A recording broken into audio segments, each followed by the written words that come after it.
Hello everyone, welcome to my channel. I am Khushpreet Kaur और आज मैं आप लोगों को कॉन्ट्रैक्ट पढ़ाऊंगी। इससे पहले मैंने टॉट की वीडियोस अपलोड कर दी हैं, उसकी इंट्रोडक्शन, एलिमेंट्स और जनरल डिफरेंसेस। तो हम लोग साथ साथ में कॉन्ट्रैक्ट भी पढ़ेंगे और टॉट भी पढ़ेंगे। तो अब हम लोग कॉन्ट्रैक्ट समझते हैं। कॉन्ट्रैक्ट की पहली क्लास है, ठीक है।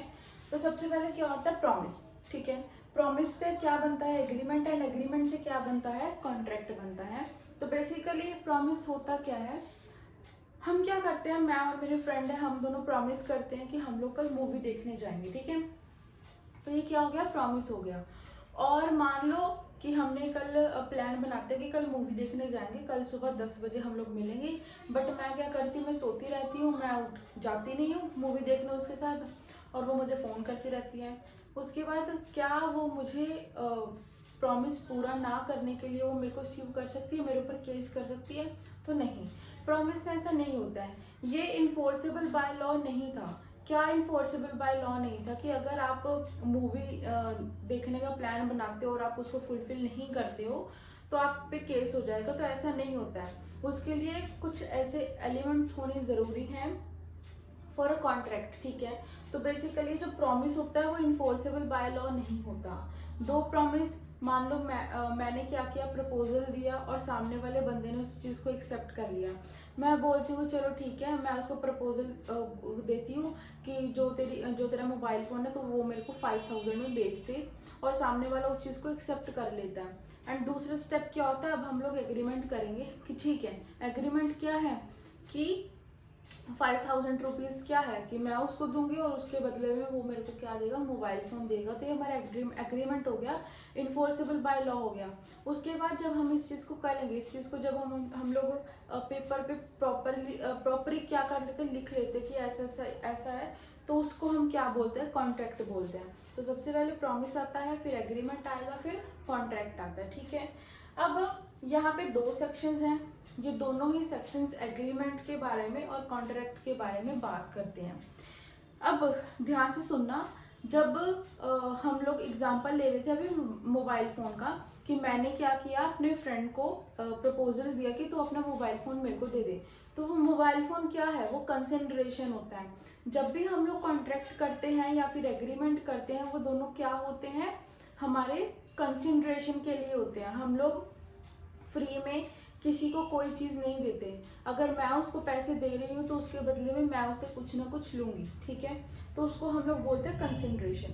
अब यहाँ पे क्या है? Section number 2H of Indian contract act का क्या बोलता है कि all agreement are not enforceable by law.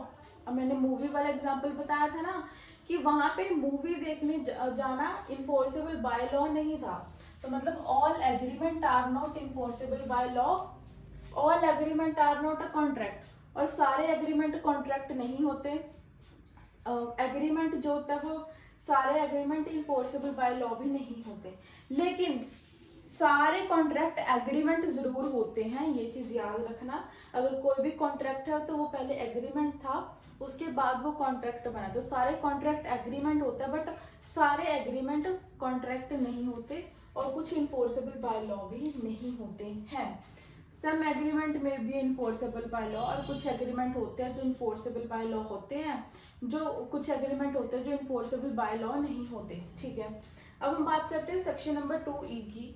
Every promise and every set of promise forming consideration. हम कोई भी प्रॉमिस करते हैं उसमें कुछ ना कुछ कंसिडरेशन होता है। कंसिडरेशन मतलब मोबाइल फ़ोन, पैसा, कोई घर, कुछ भी सर्विसेज हो गई, कुछ भी हो गया, कंसिडरेशन होता ही होता है एक दूसरे के लिए। जब कोई प्रपोजल करता है, दूसरा उस चीज़ को एक्सेप्ट कर लेता है, फिर वो प्रॉमिस बन जाता है। प्रॉमिस के बाद जब वो इन्फोर्सेबल बाय लॉ हो, उसके बाद फिर वो क्या बन जाता है? एग्रीमेंट के बाद कॉन्ट्रैक्ट बन जाता है। तो कुछ नहीं है इसमें, प्रॉमिस, एग्रीमेंट और कॉन्ट्रैक्ट है। दो पार्टीज होनी चाहिए, दोनों पार्टी साउंड माइंड होनी चाहिए, ठीक है, 18+ हो, और कोई भी फ्रॉड ना हो, कोई मिस्टेक ना हो, मिस रिप्रेजेंटेशन ना हो, ठीक है, और आपकी कंसेंट होनी चाहिए। तो ये कुछ ऐसे एलिमेंट्स होते हैं, एसेंशियल एलिमेंट्स, कि अगर ये 5 एलिमेंट्स होंगे देन आपका कॉन्ट्रैक्ट क्या है? वैलिड है, ठीक है। एसेंशियल्स वही है, दो पार्टीज होनी चाहिए, कंपटेंट टू कॉन्ट्रैक्ट होना चाहिए। अब कंपटेंट टू कॉन्ट्रैक्ट के अंदर क्या आता है हमारा, एक तो 18+ एज होनी चाहिए,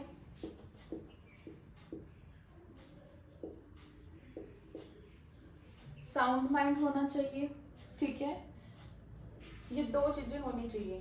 साउंड माइंड का मतलब क्या होता है, वो दिमागी तौर पे ठीक होना चाहिए, उसको पैनिक अटैक्स ना आते हो या फिर उसको कोई और प्रॉब्लम ना हो, ठीक है। उसके बाद प्रपोजल और एक्सेप्टेंस होना चाहिए, ठीक है, प्रपोजल और एक्सेप्टेंस होना चाहिए। समझ गए ना कि एक पर्सन है वो बोल रहा है कि चलो भाई तुम मेरे को अपनी कार बेच दो, और वो इस चीज को एक्सेप्ट कर रहा है कि ठीक है इतने में मैं अपनी कार बेचूंगा तुझे, तो ये क्या हो गया, प्रॉमिस हो गया। प्रॉमिस के बाद एग्रीमेंट बनता है, एग्रीमेंट के बाद कॉन्ट्रैक्ट बनता है।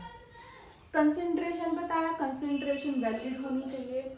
ऐसा नहीं है कि 2 पार्टीज आपस में कॉन्ट्रैक्ट कर रही हैं फॉर व्हाट, फॉर ड्रग्स और कोई इलीगल चीज है, वो लीगल होना चाहिए, वैलिड होना चाहिए, तभी वो कॉन्ट्रैक्ट को वैलिड माना जाएगा। उसके बाद आ गया कंसेंट, मर्जी होनी बहुत जरूरी है। सामने वाले की अगर मर्जी नहीं होगी तो हम उससे कुछ नहीं करा सकते। इसमें बहुत सारे एक्सेप्शन आते हैं, जैसे फ्रॉड हो गया, ठीक है, मिस्टेक हो गया,